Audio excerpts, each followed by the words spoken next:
Diba? Dapat masama na si Idan, sige na. Jen, Dito kasi please. kita, ikaw yung lalaki. Short answer na po ito. Sige na. Na, please. Yun lang ang hihilingin ko sa'yo, ha? Yes! Mayag din. Yes! Sige, to your left. Dito po. Thank you po. Later na yan. Segue kami siya. Kamusta ang working relationship niyo for how many days? Shooting? 2 months na no? Mga Roxy, mga dalawang buwan na. Dalawang buwan na. On and off. Since mabayarin yung mga ibang break. So far, so good. Enjoy. Enjoy lang. Ano na nauna? Ito o yung... Actually, kaya rin matagal na, di ba? Ayan, Matagal na natapos. How is it working? Bilis sa isa't ata. isa?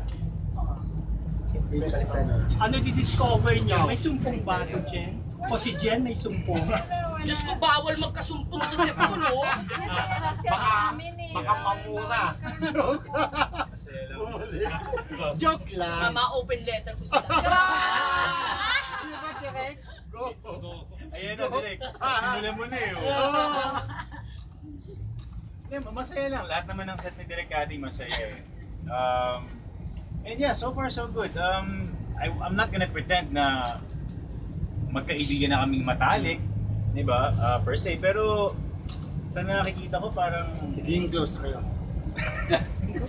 ayaw naman namin mag-pretend na nagiging close kami just because we're doing a movie. Pero wala ako nakikitang dahilan para hindi kami maging magkaibigan because she's a fantastic co-worker.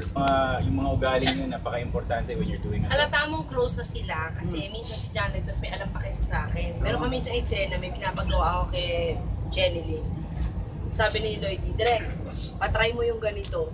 Alin? Dali na, yung ginawa mo kanina. So meron nang nakikita si Lloydie na ako hindi. So ibig sabihin nun, nagkakaroon na sila ng time na makapag-usap at off-cam. And so, Bonding.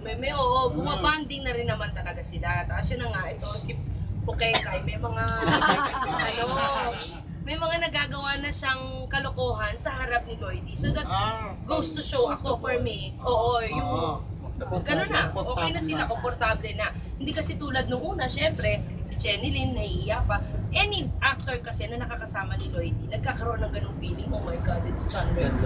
So natiten sila. Siyempre hindi naman totoo yun. Si Lloydie will never make you feel that. Pero pag ikaw, ang bagong kasalta kay Lloydie, akala mo, suplado, akala mo, kasi best actor, di ba?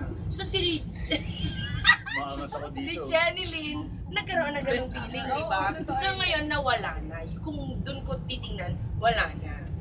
Totoo yung sabi ni Derek, nakakatakot nung una kasi syempre John Lloyd yan. Ano ko? Naman. Di ba kasi magaling na actor. So may pressure para sa akin. Si Derek kay Derek din may pressure din sa akin. Sa akin, din pala. So paano ka nang ilang?